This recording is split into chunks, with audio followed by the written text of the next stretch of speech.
Zehr Group has had its roots in Kitchener and downtown Kitchener for a very long time. My favorite part about Kitchener, there's so many. I think there's like a heartbeat and in the culture of being here. It's really cool, like you feel at home wherever you are.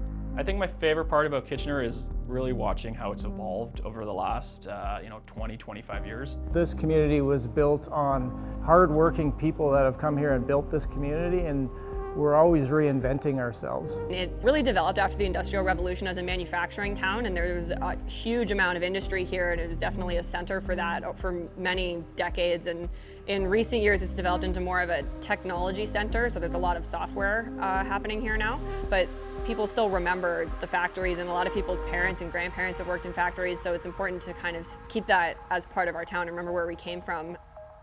This building is about 100 years old, and it was a former factory that made gloves, and it's a mix of trying to use the adaptive reuse project in amongst the new construction of the high-rise development to give a good mix of those two elements.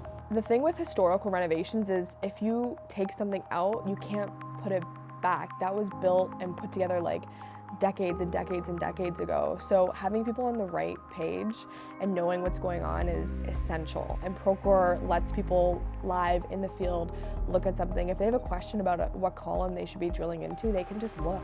They can just look at the RFI, they can look at the SI, they can look at the documents and maybe not do the thing they weren't supposed to do. It's a language, it's very straightforward, and our hope is definitely that everyone has it and uses it and understands it. And I keep saying to people it's an investment now, but it's going to save us time. It's going to enable us all to work together. The team development that's taken place by entering into Procore, both our field and our office staff have to come together, so discussions are held that maybe typically wouldn't have been held between these people.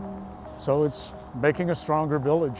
Some people come to work to make money, some come to work for career development, but I care about these buildings. They're going to be here for decades, and like the longer than my career, these buildings are going to be staying here, and I want them done well, and I want us to turn over a quality product and on time. And the more that we work together, the easier it is to do that.